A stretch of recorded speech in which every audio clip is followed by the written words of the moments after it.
கடினப்படுத்திக் கொள்ளாதீர்கள். விதை கடவுளின் வார்த்தை, விதைப்பவரோ கிறிஸ்து. இவரை கண்டுகொள்கிற அனைவரும் என்றென்றும் நிலைத்திருப்பர். ஆண்டவர் உங்களோடு இருப்பாராக, மூடுவிருப்பாராக. புனித யோவான் எழுதிய நற்செய்தியிலிருந்து வாசகம். ஆண்டவரே உமக்கு மகிமை. மகிமை. அக்காலத்தில் இயேசு பரிசேயர்களை நோக்கி, நான் போன பின் நீங்கள் என்னை தேடுவீர்கள். நான் போகும் இடத்திற்கு உங்களால் வர இயலாது. நீங்கள் பாவிகளாகவே சாவீர்கள் என்றார்.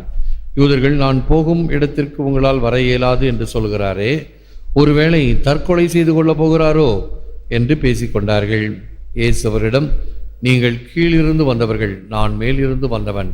நீங்கள் இவ்வுலகை சார்ந்தவர்கள், ஆனால் நான் இவ்வுலகை சார்ந்தவன் அல்ல. ஆகவேதான் நீங்கள் பாவிகளாகவே சாவீர்கள் என்று உங்களிடம் சொன்னேன். இருக்கிறவர் நானே என்பதை நீங்கள் நம்பாவிடில் நீங்கள் பாவிகளாய் சாவீர்கள் என்றார்.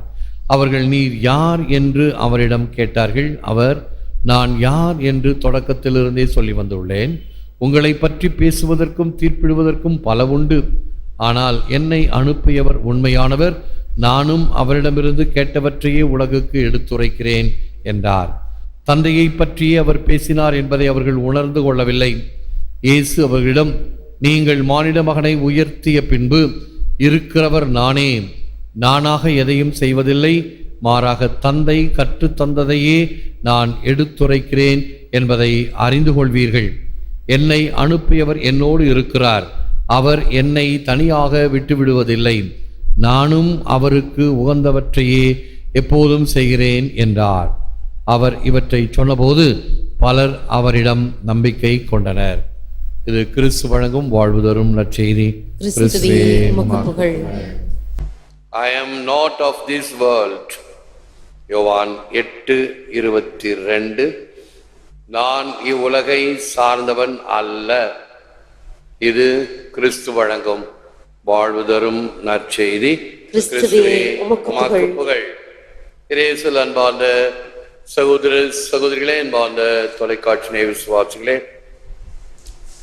the ego is a world conqueror. Its story is its personal history and of the world. It cannot be one without anything. It sees only how alien and different it is. It sees good in things of those appear to support its claims or at least to tolerate them. தாண்மை, ஈகோவுக்கு தாண்மை, தான் தனது என்று முன்னிடம் பெறுவதுதான் ego, edging God out. தாண்மை என்பது உலகை வெல்வது.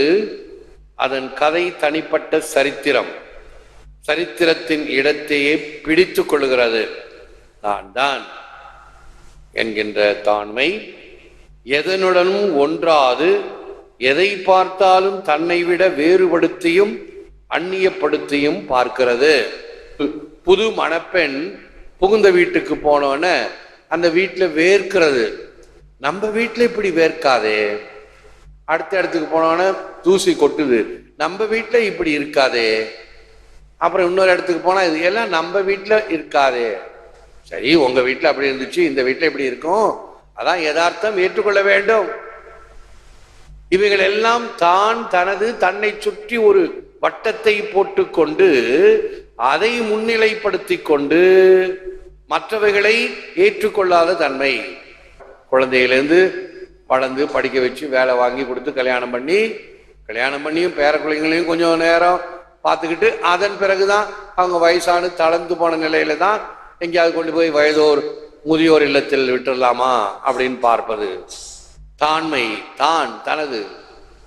ஆக இவைகளை எதனுடன் ஒன்றாது, எதை பார்த்தாலும் தன்னை விட வேறுபடுத்தி எனக்கு இது பிடிக்காது என்று சொல்லும் பொழுதே நான் அதனுடன் ஒன்றி போகவில்லை.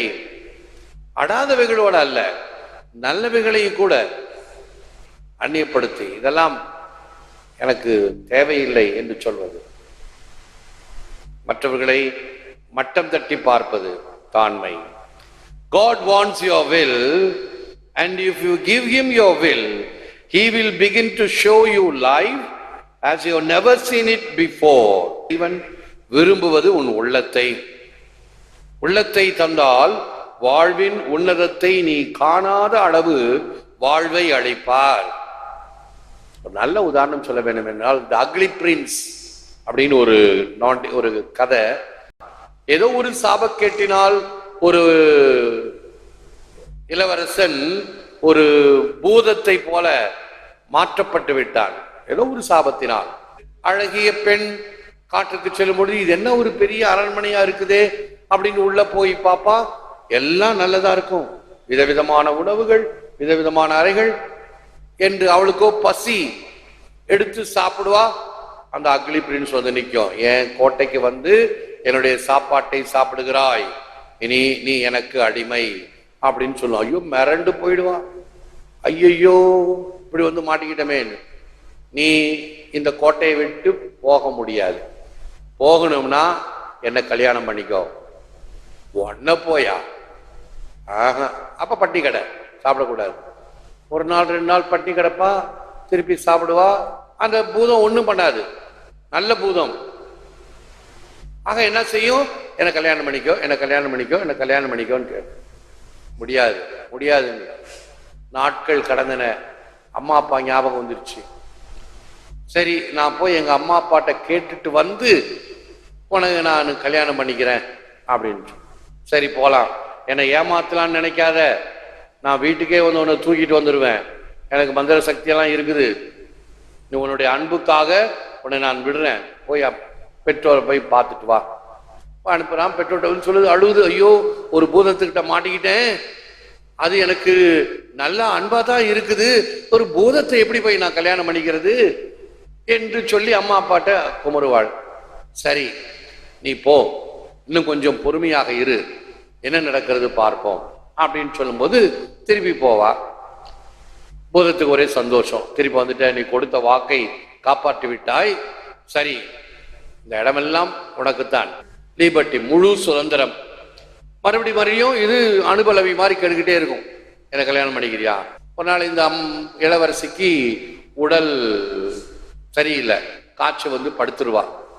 ஆகவே இந்த பூதம் என்ன செய்யுது, இரவு பகலா அவளுக்கு வேண்டிய உணவு, மருந்து, மாத்திரை, கஞ்சி எல்லாம் கொடுக்கறத பார்த்தோன்னே மனசு இறங்கிடும். பரவாயில்லையே, இந்த பூதம் என்ன அன்புதானே செய்கிறது அப்படின்னு மனசு இறங்கி அந்த சமயத்திலையும் கேட்கும் போதும் என்ன கல்யாணம் பண்ணிக்கிறியா. இவன் என்ன சொல்ல, சரி. அந்த சரின்னு சொன்ன உடனே இந்த அக்லி பிரின்ஸ், பூதமாக இருந்தவன் அழகிய இளவரசனாக தோன்றுவான். இவனால நம்ப முடியாது. நீயா நீயா இப்படி மாறினாய்? ஆம், இந்த வார்த்தைக்காகத்தான் நான் காத்திருந்தேன். எப்பொழுது ஒரு பெண் உன்னை திருமணம் செய்து கொள்கிறேன் என்று சொல்லுகிறாளோ அப்பொழுது உன்னுடைய சாபக்கேடு தீரும் என்று எனக்கு சாபம் கொடுத்தவன் இப்படி சொல்லி இருந்தான். அதனால்தான் தினமும் கேட்டேன், என்ன கல்யாணம் பண்ணிக்கிறியா, என்ன கல்யாணம் பண்ணிக்கிறியா. இப்ப இந்த தமிழ் வார்த்தையை பாருங்க, ஓரளவாவது புரியும். இறைவன் விரும்புவது உன் உள்ளத்தை, உள்ளத்தை தந்தால் வாழ்வின் உன்னதத்தை நீ காணாத அளவு வாழ்வை அளிப்பார். நான் சொன்னது ஒரு கதை. அவ உள்ளத்தை கொடுத்தாள், அழகிய இளவரசனை கண்டாள். அதே போன்று இறைவனிடம் உன் உள்ளத்தை தந்தாயானால் உன்னதத்தை நீ காணாத அளவு வாழ்வை அளிப்பார். 2வது வாரம் தானே பார்த்தோம், மலை உச்சியில உன்னதரின் சொல் கேட்பவர் உன்னதத்தை உணர்வர். ஆண்டவருடைய சொற்களை கேட்கிறாயா, கடைபிடிக்கிறாயா, மிக சிறந்ததை நீ காண்பாய், சிறந்த வாழ்வை பெறுவாய். ஏனென்றால் அவர்தான் வாழ்வை கொடுக்கின்ற தேவன். 3வது வாரம் பார்த்தோம், தாகத்தை தணிக்கின்ற தலைவன் அவர். ஆகவே அவருக்கு உன் உள்ளத்தை கொடு, நீ காணாத அளவு வாழ்வை அளிப்பார். With God go over the sea, without him don't even go over the threshold. கடவுளோடு கடலையும் கடவுளின்றி வாசற்கதவையும் தாண்டாதே. With God, கடவுளோடு நீ எதையும் செய்யலாம். இப்ப நான் ஒரு அக்சிம் உண்டு அடிக்கடி சொல்வேன், கேட்பதற்கு புரியாத மாதிரி இருக்கும், ஆனா கொஞ்சம் கொஞ்சமா சிந்திச்சீங்கன்னா புரியும். All good things are not God's things, but all good things are God's things. எல்லா நல்ல காரியங்களும் கடவுளுடைய காரியங்கள் இல்லை. ஆனால் கடவுளுடைய காரியங்கள் எல்லாம் நல்ல காரியங்கள். நான் செய்யறது கடவுளுடைய காரியமா நல்ல காரியமா? நல்ல காரியம். வெறியர்கள் கடவுளுக்காக மதத்துக்காக நான் கொலையும் செய்வேன். கடவுளுக்காக மதத்துக்காக நல்ல காரியம் நான் நினைக்கிறேன். கடவுளுக்கு ஏற்ற காரியமா? மதத்துக்காக மனுஷனை கொல்லுவியா? நோ. ஆனால் கடவுளுடைய காரியமாக இருந்தால் நல்ல காரியம். கடவுளுடைய காரியம் அப்படி செய்ய சொல்லாது. ஆகவே கடவுளோடு கடலையும் கடவுள் என்று வாசற்கதவையும் தாண்டாதே. Our high priest is Christ Jesus. His precious body is our sacrifice that he immolated on the altar of the cross for the salvation of all people. St. John Fisher, நம் தலைமை குரு இயேசு கிறிஸ்துவின் விலை மதிப்பில்லாத உடலே நமது பலியாக சிலுவை பீடத்தில் மக்களின் மீட்புக்காக பலியாக்கப்படுகிறது. வருடத்துக்கு ஒரு முறை தலைமை குரு அந்த மூலஸ்தானம் என்ற பீடத்திற்கு சென்று அந்த பலியிடப்பட்ட பாவ பரிகார செம்மறியின் ஆட்டை இரத்தத்தை தெளிப்பார். Jesus is the way, the truth and the life. யோவான் 14:6. இயேசுவே வழி, உண்மை, வாழ்வு. தீயினுள் திரள் நீ, பூவினுள் நாற்றம் நீ, கல்லினுள் மணியும் நீ, சொல்லினுள் வாய்மை நீ, அறத்தினுள் அன்பு நீ, மரத்தினுள் மைந்து நீ, வேதத்து மறை நீ, பூதத்து முதலும் நீ, வெஞ்சுடர் ஒளியும் நீ, திங்களுள் அழியும் நீ, அனைத்தும் நீ, அனைத்தின் உட்பொருளும் நீ, ஆதலின் உறைவும் உறைவதும் இலையே, உண்மையும் மரபியல் சிறப்பின் மாயமார் அணையே. பரிபாடல். இது ஒண்ணு சிந்திக்க வேண்டிய, தியானிக்க வேண்டிய ஒரு அருமையான கருத்துடைய பாடல்களின் வரிகள். ஒதியம் பெருத்தாலும் உத்தரத்துக்கு உதவாது. அதே போல முருங்கை மரம் எல்லாம் வெறும் தண்ணியா இருக்கும். அதெல்லாம் சாதாரண மரங்கள். எந்த மரம் வைரம் பாய்ந்த மரமாக இருக்கிறதோ அதுதான் காலத்துக்கும் நிலைத்து நிற்கும். அப்படி மரத்தினுள் மைந்து நீ. சென்ட் ஜான் கிறிசோஸ்டம், படை வீரரில் ஒருவன் இயேசுவின் விலாவை ஈட்டியால் ஊடுருவினான். உடனே இரத்தமும் தண்ணீரும் வெளிவந்தன. அத்தண்ணீர் திருமுழுக்காகவும் இரத்தம் நற்கருணை என்ற மறை அருட்சாதனங்கள் இந்த பொக்கிஷத்தை எனது செல்வமாக்கினேன். அருட்சாதனங்கள் நம்முடைய செல்வம். விழுந்தாள் இருப்போம், செபிப்போம். All powerful God, may the holy mysteries we share in this Eucharist make us worthy to attain the gift of heaven. எல்லாம் வல்ல இறைவா, நாங்கள் பங்கு பெறுகின்ற இத்திருவருட்சாதனங்கள் வழியாக விண்ணக பேற்றை பெறுவோமாக. எமக்கு இருக்கக்கூடிய தாழ்மை, எமக்கு இருக்கக்கூடிய ஈகோ, இவைகளை விட்டு வெளியேறக்கூடிய வகையில இந்த கெட்டோ மென்டாலிட்டி என்று சொல்லக்கூடிய குண்டு சட்டிக்குள் குதிரை ஓட்டுகின்ற போக்கை விடுத்து நாங்கள் உமக்காக வாழ வேண்டும், உமக்காக எதையும் ஏற்க வேண்டும், உமக்காக எம்மையை துறக்க வேண்டும் என்கின்ற வகையில இந்த தவக்காலத்தில் நாங்கள் தியானிக்கின்ற, கேட்கின்ற, செபிக்கின்ற கருத்துக்கள் அனைத்தையும் உள்ளத்தின் ஆழத்திலே பதிப்பித்தருளும்.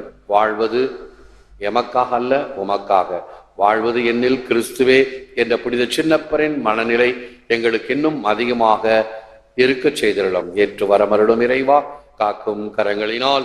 ஆமேன், ஆமேன்.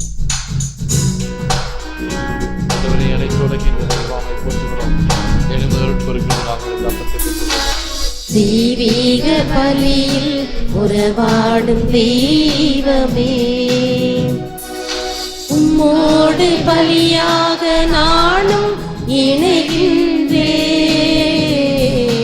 காணிக்கை ஏற்றிடுவாய், காணிக்கை ஏற்றிடுவாய். தெய்வீக பலியில் உறவாடும் தெய்வமே.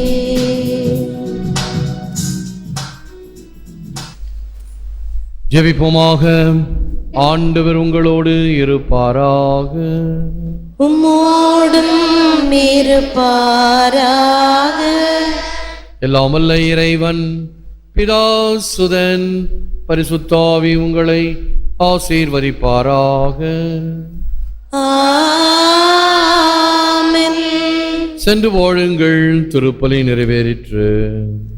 இறைவா உமக்கு நன்றி.